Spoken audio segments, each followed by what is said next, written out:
നമസ്കാരം. സിദ്ധാർത്ഥിൻ്റെ ആത്മഹത്യയിൽ വലിയ ദുരൂഹതയാണ് ആരോപിക്കുന്നത്. കൊലപാതകമെന്ന രീതിയിലേക്കൊക്കെ വാർത്തകളെത്തുന്നു. എന്തായാലും സിദ്ധാർത്ഥിൻ്റെ മാമൻ ഈ ഒരു വിഷയത്തിൽ ആദ്യം പ്രതികരിച്ചത് മാതൃ സഹോദരനാണല്ലേ, അതെ. ഷിബു എന്നാണ് പേര്. അതെ, അതെ. എന്താണ് ഈ ഒരു വിഷയത്തിൽ പ്രതികരണം?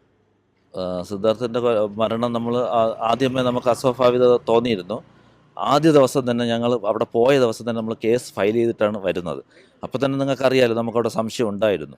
അവിടെ നമ്മൾ കൊടുത്ത സ്റ്റേറ്റ്മെൻറ്റുകളിലും നമുക്ക് സംശയം പ്രകടിപ്പിച്ചിരുന്നു. അവൻ്റെ ശരീരത്തിലെ മുറിവുകൾ തന്നെയാണ് പ്രധാന കാരണം. തുടർന്നാണ് നമുക്ക് അവിടുത്തെ PTA പ്രസിഡൻറ്റും മറ്റുള്ള അധ്യാപകരൊക്കെ നൽകിയ വിവരം അനുസരിച്ച് കൂടുതൽ അന്വേഷിച്ചപ്പോഴാണ് പൂർണ്ണമായ ഈ പീഡനം, 3 ദിവസത്തോളം നിരന്തരം നടന്ന പീഡനവും ആഹാരം കൊടുക്കാതെയും ഇട്ടിരുന്ന് ഉണ്ടായ മരണമാണെന്ന് മനസ്സിലായി. ഈ ആഹാരം കൊടുക്കാതെ അവനെ 3-4 ദിവസം ഇട്ടിരുന്നതിൽ നിന്നും അവനെന്തോ അബോധാവസ്ഥയിലെത്തിയതിന് കോളേജ് അധികൃതർ കോളേജിലെ ഈ SFI കുട്ടികൾ കയറി കെട്ടിത്തൂക്കി കൊലപാതകം ചെയ്തതാണ്. അപ്പോൾ ഇത് മർഡറാണ്.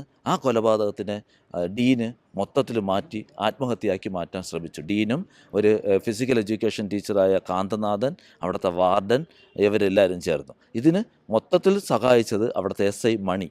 പുള്ളി അവർക്ക് SFIക്കാർക്ക് കൂടെ നിന്ന് ഇതിനെ ഒരു സാധാരണ മരണമെന്ന് ഞങ്ങളടുത്ത് തുടക്കം മുതലേ സംശയം ഉണ്ടായിരുന്നു. പോലീസിൻ്റെ ആദ്യത്തെ സമീപനം നമ്മളടുത്ത് ചിരിച്ചുകൊണ്ട് നമ്മളടുത്ത് ഭയങ്കര കാര്യമായിട്ട് നിന്നു. അപ്പോൾ അദ്ദേഹം നേരത്തെ വന്നിരിക്കുകയാണ്.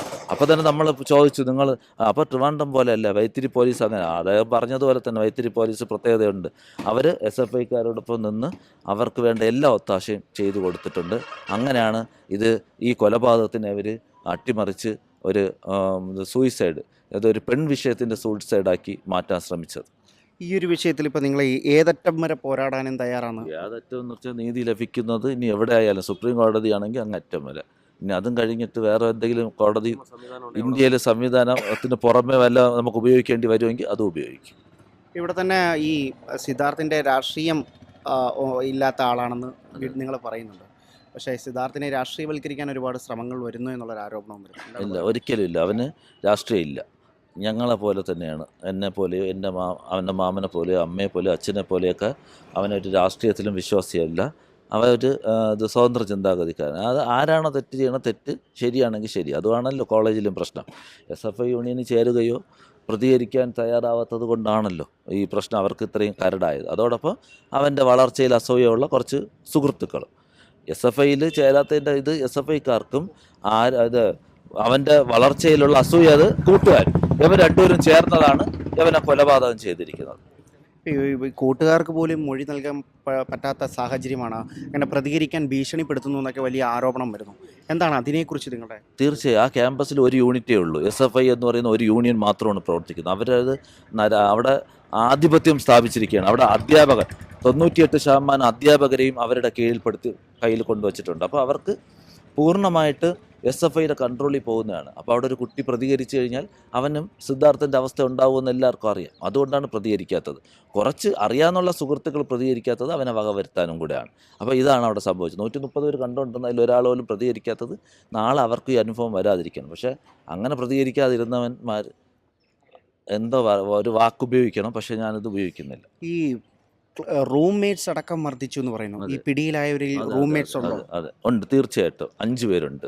ഈ റഹാൻ എന്ന് പറയുന്ന അവൻ്റെ കൂടെ നടക്കുന്ന പയ്യനാണ്. അവനാണ് പ്രധാന പ്രതി. ആദ്യം 6 പേര് അറസ്റ്റ് ചെയ്തതിലുള്ളത്. ഇനിയുള്ളത് അൽത്താഫ് ഉണ്ട്. നമ്മളെ റഹാൻ നേരത്തെ പറഞ്ഞു. പിന്നെ വേറൊരു ഇതിനകത്തുള്ള എനിക്ക് മറന്നുപോയി. അങ്ങനെ 4 പേര് നമ്മൾ 12 പേരുടെ ലിസ്റ്റിലുണ്ട്. ഒരാൾ റഹാനെയും കൂടെ ചേർത്തപ്പോൾ 5 പേര് ഇപ്പോൾ അവൻ്റെ ക്ലാസ്മേറ്റും റൂംമേറ്റുമായ 5 പേരുണ്ട്. ക്രൂരമായി മർദ്ദിക്കുന്ന റൂംമേറ്റ്സും ക്ലാസ്മേറ്റ്സും ഉണ്ട്, ഇതിനകത്ത് ചേർന്നിട്ടുണ്ട്. ഈ മറ്റ് 18 പേരിൽ ഈ 5 പേര് അവരാണ്. അപ്പോൾ അവൻ്റെ മാനസികാവസ്ഥ ഒന്ന് ആലോചിച്ച് നോക്ക്. കൂടെ നടക്കവനെ മർദ്ദിക്കുമ്പോൾ ആ സ്ഥാനത്ത് ഞാൻ നിന്ന് ചിന്തിക്കുമ്പോൾ എൻ്റെ അവസ്ഥ എങ്ങനെയാണ്? അപ്പോൾ ആ അവസ്ഥയാണ് അവന് ഉണ്ടായി കാണും അല്ലേ. അവൻ എന്നെ മർദ്ദിച്ചു എന്നുള്ളൊരു തോന്നൽ, അതൊക്കെ നമുക്ക് വളരെ ഭയാനകമായ കാര്യം. തീർച്ചയായിട്ടും പോലീസിൻ്റെ ഒരു ഒത്തുകളി കൂടി ഈ ഒരു അവസരത്തിൽ ആരോപണം ഉന്നയിക്കുകയാണ്. അതായത് പോലീസ് ആദ്യഘട്ടത്തിലൊക്കെ ഇവരെ സഹായിക്കുന്ന പോലെ നിന്നു. പിന്നീടാണ് പോലീസ് തിരക്കഥ മാറ്റി പ്രയോഗിക്കുന്ന തരത്തിലുള്ള ആരോപണങ്ങൾ വരുന്നു. എന്തായാലും ഇതിൻ്റെ സത്യം എന്താണ് എന്നുള്ളത് അന്വേഷണത്തിലൂടെ മാത്രമേ വ്യക്തമാവുകയുള്ളൂ. ക്യാമറമാൻ വിശാഖരക്കലിനൊപ്പം MS ശംഭു, 1 ഇന്ത്യ മലയാളം.